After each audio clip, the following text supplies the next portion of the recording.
So let's start where we left off the last time. We were looking at the conservation of angular momentum, and now I have in mind a system which consists of n bodies. So system of n, let's say, particles or masses, and this system moves under the effect of forces which each body causes on the others, or each mass causes on the others.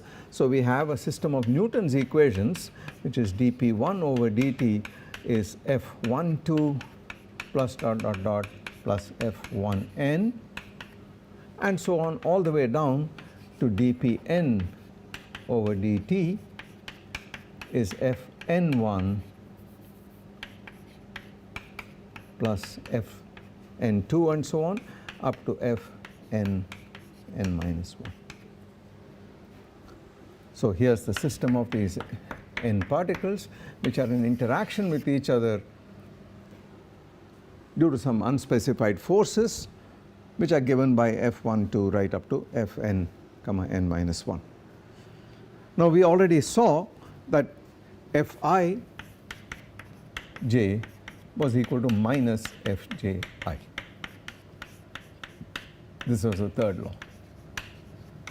As a consequence, we saw that the sum of momenta of P1 to Pn, this is a constant of the motion. This implied that P equal to P1 up to Pn equal to a constant of the motion. In other words, this combination of momenta has exactly the same value at all instants of time as the particles move and change their individual positions as well as momenta, but this sum remains a constant of the motion. What else can we say? Well, we already saw last time that if I took r cross this quantity, then if I define the angular momentum L, the total angular momentum, to be equal to r1 cross p1 plus etc. plus rn cross p sub n. This is the total angular momentum about the origin.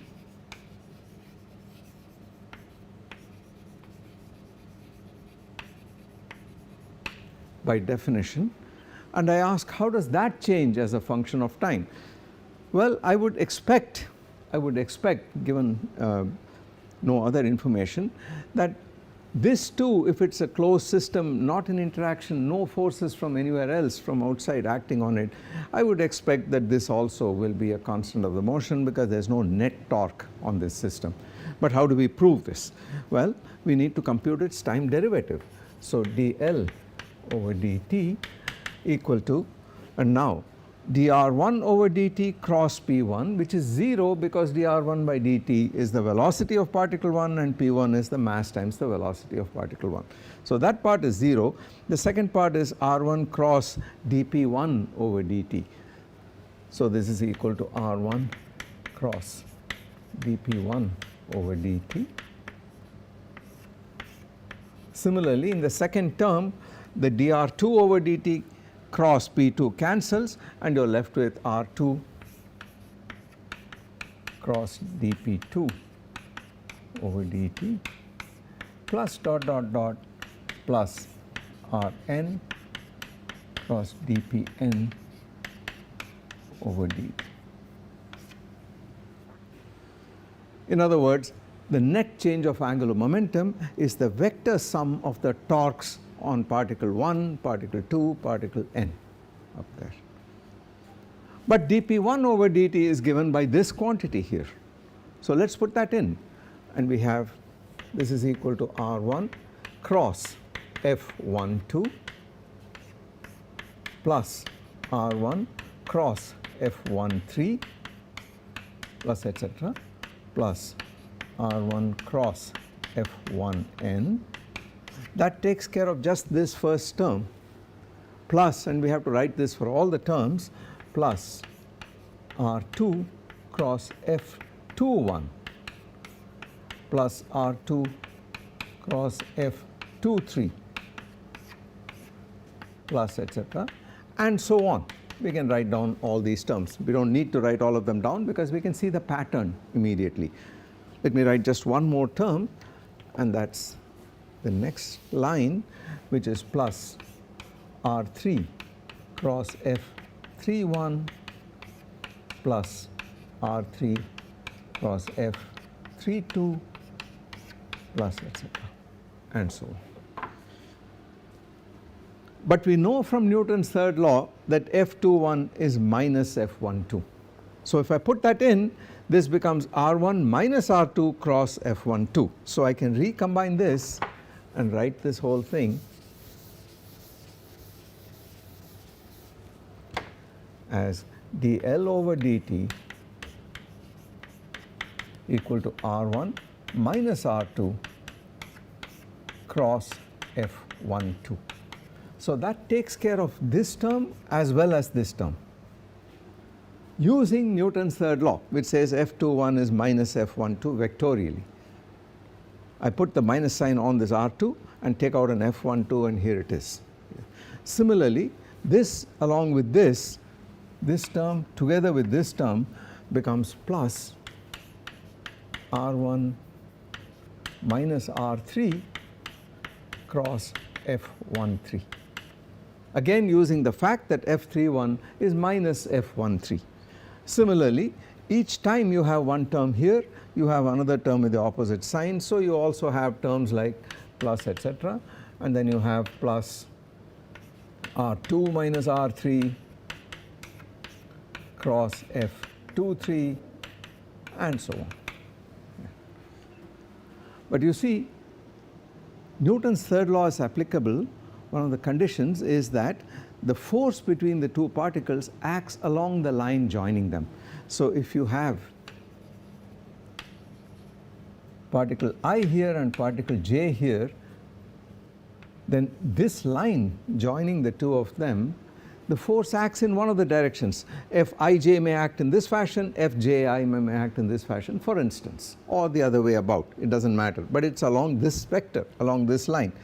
On the other hand, if in some coordinate system this quantity is Ri and that vector is Rj, then you can see that this vector here is essentially Rj minus Ri, or written this way, it is equal to Ri minus Rj. So if you take this vector and add to it Rj plus Ri minus Rj, you get Ri by the triangular law of addition of vectors. So now we have a situation where in every one of these terms this force is precisely along the line of this vector, and therefore the cross product is identically 0. So again the input has been Newton's third law, and that is all that has happened. So each of these terms is 0, and therefore dl over dt is 0. So this says now that if the net torque on a system is 0, this implies that L is a constant of the motion. It does not say that individual L's R1 cross P1 or R2 cross P2 or the sum of R1 cross P1 and R2 cross P2. It does not say that these angular momenta are constants of the motion, just as in the case of the momenta. It says the total angular momentum is a constant of the motion as a consequence of the fact that Newton's third law cancels these terms out in pairs here. So as long as the force between two bodies is along the line joining them, you are guaranteed by Newton's third law that the total angular momentum of such a system of particles or bodies is going to be a constant of the motion. Again we ask, where does this come from? We already mentioned that the law of conservation of linear momentum arose because of the homogeneity in space. It does not matter, the actual location of the origin of coordinates does not matter. Where does angular momentum conservation come from? And I will write this down. We will not prove it here, but I will write this down. It says you have the potential for the conservation of angular momentum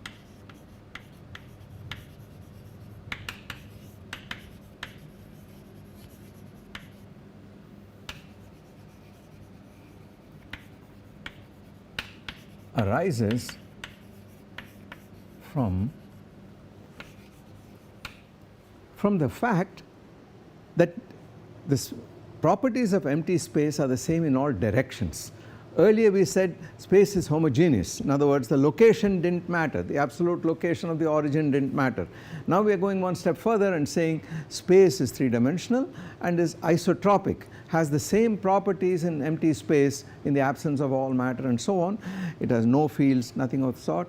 The space itself is the same in all directions. Its properties are the same in all directions. So this arises from the isotropy of space.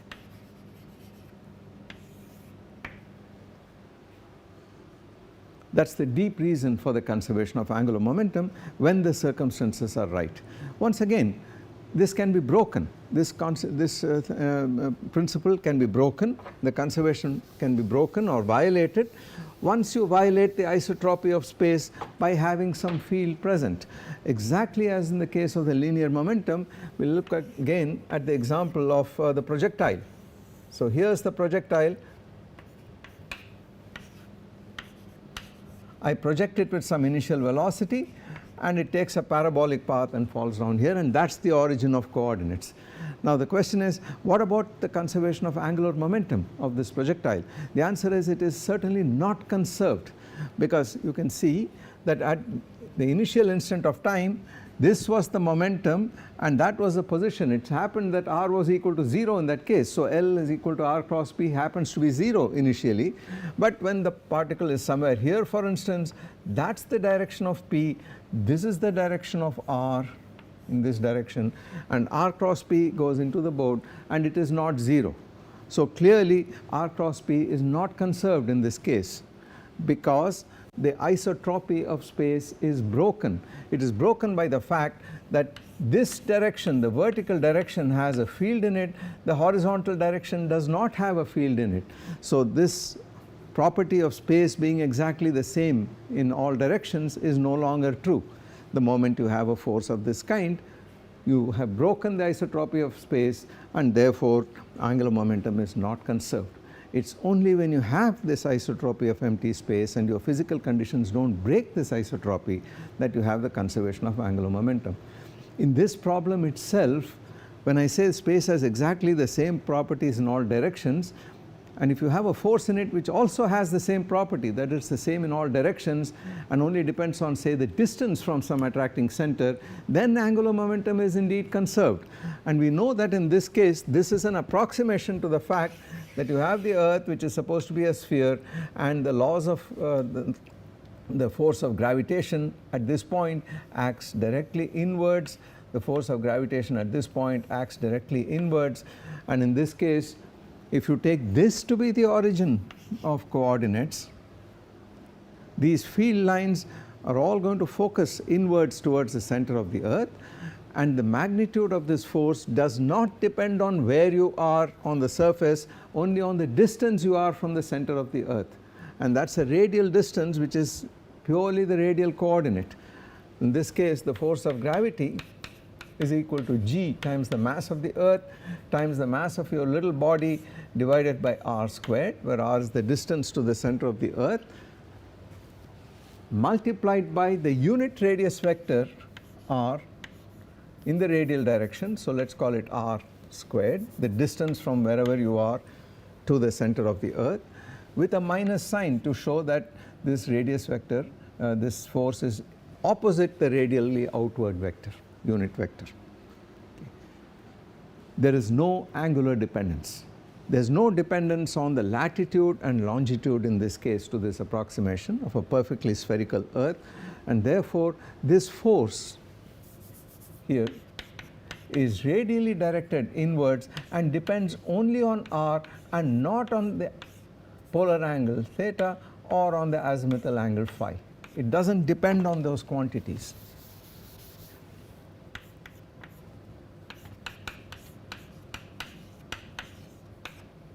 In spherical polar coordinates, it doesn't depend on theta, doesn't depend on phi, depends only on r.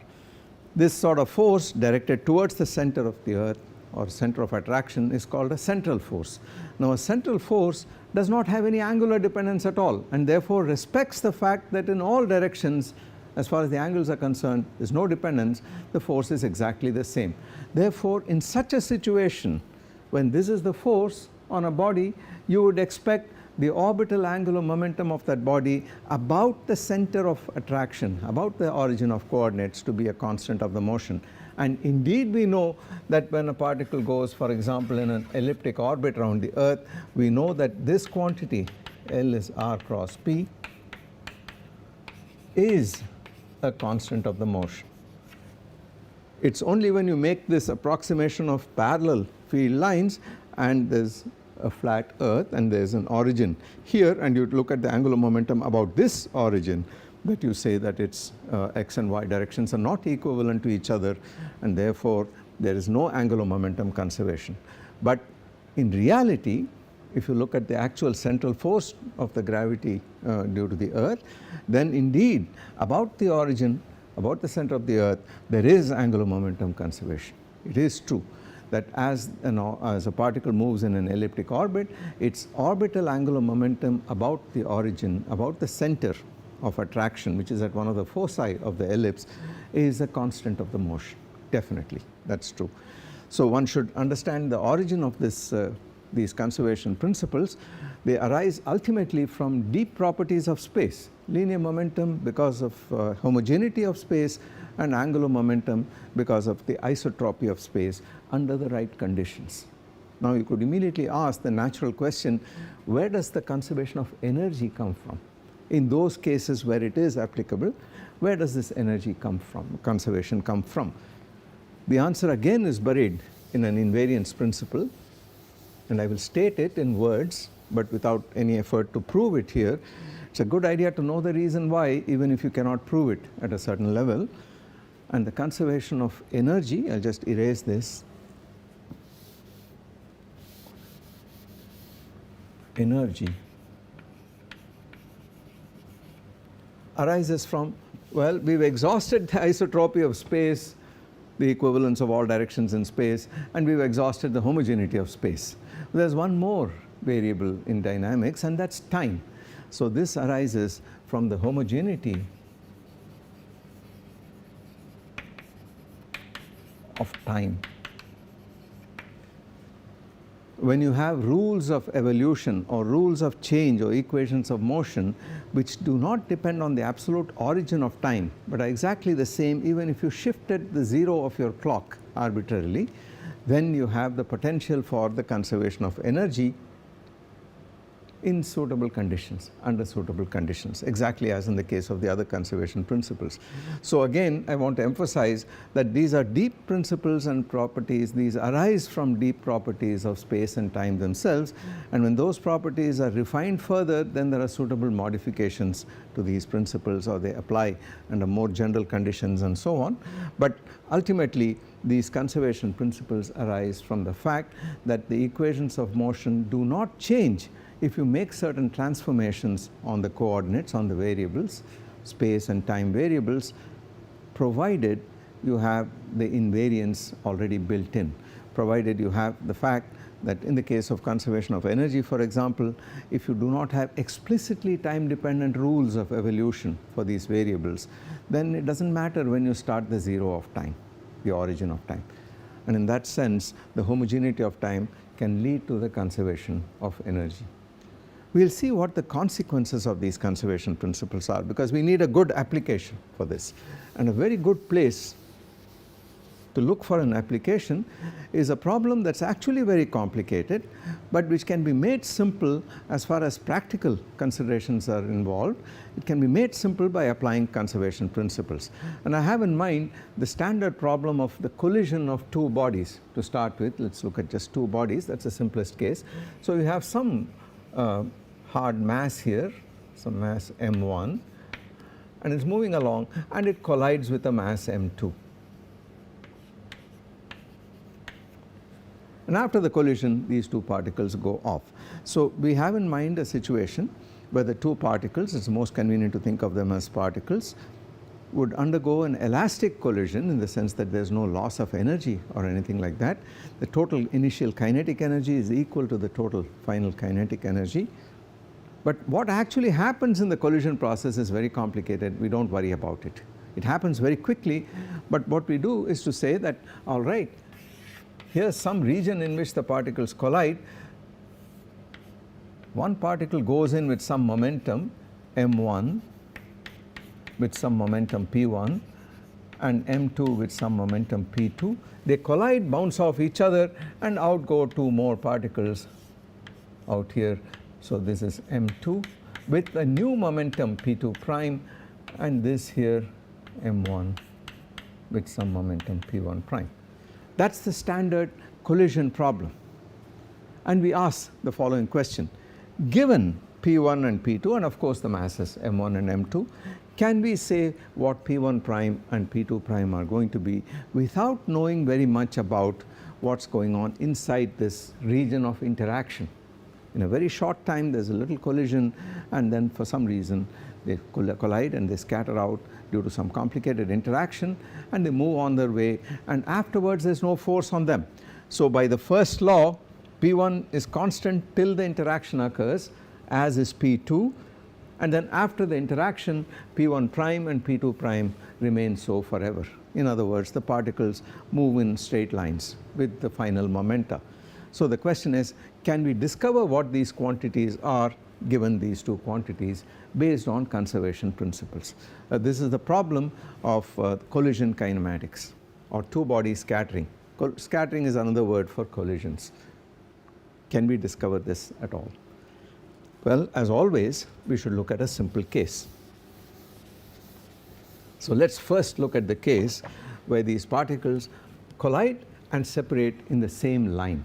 So this is a very special case, and it happens under certain circumstances. So we'll look at the simplest instance where a particle comes along in this fashion, m1, with the prescribed initial momentum p1. Since I'm only going to look at this line, I don't even draw a vector. If p1 is positive, it's moving this way. If p1 is negative, it's moving the other way by convention. And it hits a particle which is moving with p2, momentum p2, in the same direction. But actually you can do an even simpler problem, and that is to say, this is a projectile of mass m1. This is the projectile of mass m1, and it hits a stationary target, a mass m2, which is the target particle. This is before collision. So this particle comes along at a constant momentum p1, hits this particle in an infinitesimal interval of time. Something happens to the two particles, and then they separate out once again and move along with constant velocity. So this is before collision.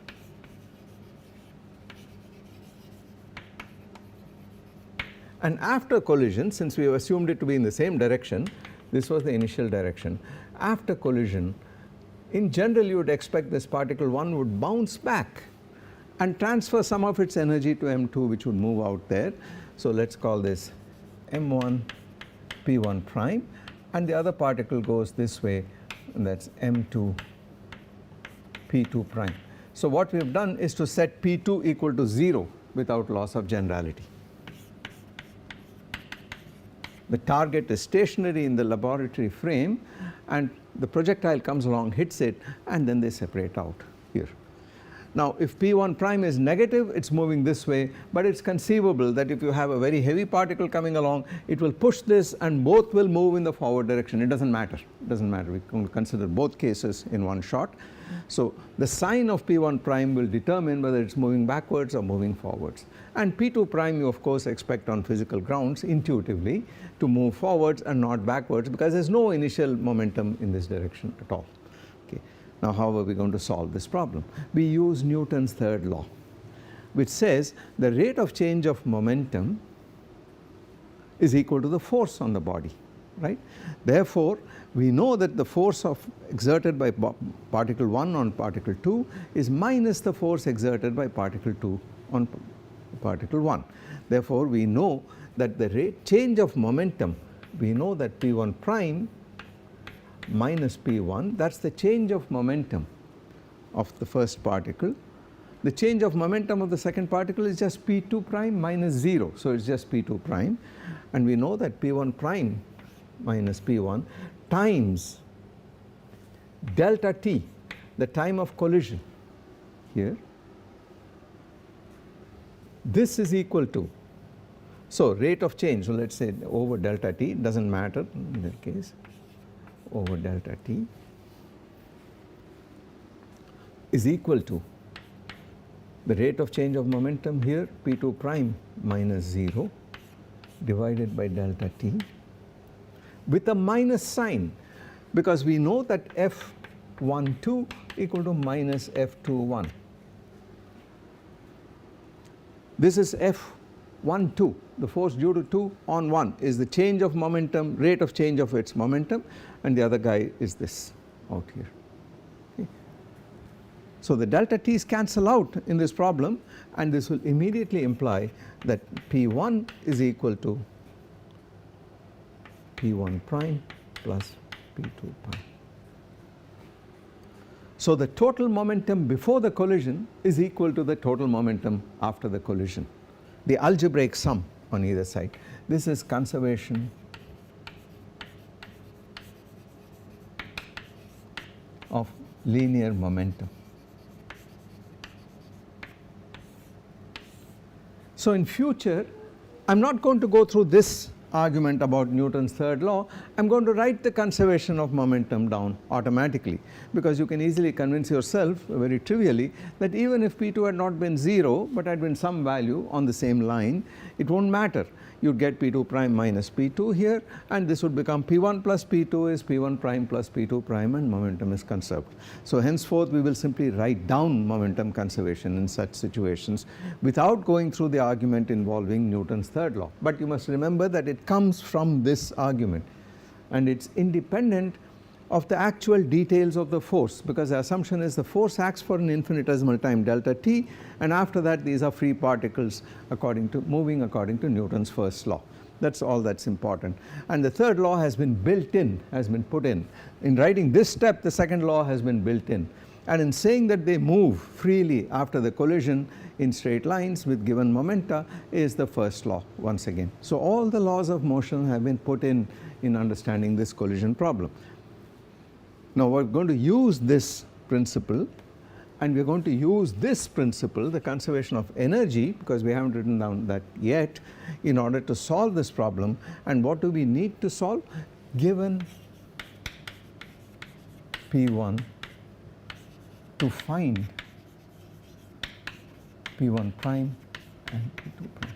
In other words, how is the momentum, initial momentum, divided up between the target and the projectile after the collision? And then once you know the momenta, you know the kinetic energies. So we could ask how much energy is transferred from the projectile to, say, the target. And this is what we are going to do next.